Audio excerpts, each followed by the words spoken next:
एक लड़के ने अपने दादाजी के मृत शरीर को देखा और उसे एक आइडिया आया। उसने चुपके से दादाजी के जेब में एक मोबाइल डाल दिया। मगर दादाजी के संस्कार के बाद लड़के ने बहुत याद किया और उन्हें एक मैसेज भेजने का साहस किया। अगले दिन कुछ भयावह हुआ। उसे असली में दादाजी का एक उत्तर मिला, अजीब कोड के शब्दों की एक सीरीज। लड़का पेट्रिफाइड हो गया और तुरंत पिता को सूचना दी कि शायद दादाजी अभी जिंदा हैं और उन्हें फौरन निकालने की जरूरत है। लेकिन पिता ने विश्वास नहीं किया। उन्होंने सोचा कि शायद किसी ने फोन को पहले से ही अजीब तरह से प्रोग्राम किया होगा। ये जानकर लड़के को अभी भी विश्वास नहीं हुआ। पिता ने और एक बात साझा की। शव परीक्षा करने वाले डॉक्टर ने पहले से मृत्यु की पुष्टि कर दी थी, हृदयाघात के कारण। फिर भी लड़का शक में ही रहा। ये सिद्ध करने के लिए कि फोन अभी दादाजी के पास है, वह क्रिमेटोरियम में गया और दादाजी को कॉल किया। जानी पहचानी रिंगटोन सुनते ही वह इतना डरा कि पीछे हट गया।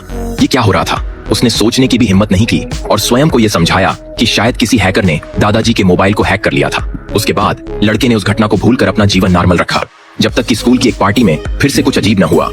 लड़के ने स्कूल की प्रमुख लड़की के साथ नृत्य किया। कौन जानता था कि इससे बदमाश इतना हताश हो जाएगा।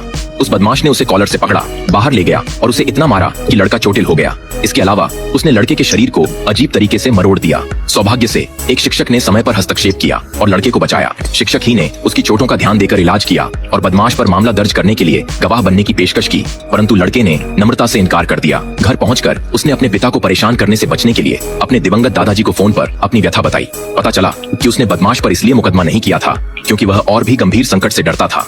आखिरकार जब तक वह दबंग जिंदा था, वह उसे सता सकता था। अपने मृत दादाजी को सब कुछ बताने के बाद अगले दिन कुछ अजीब हुआ। लड़के को वास्तव में दबंग की मृत्यु की खबर मिली और वह मुद्रा जिसमें दबंग मरा था वह बिल्कुल वैसी ही थी जैसी लड़के की उस दबंग द्वारा पीटने के बाद थी। ये रोमांचक फिल्म का नाम है मिस्टर हैरिगन का फोन।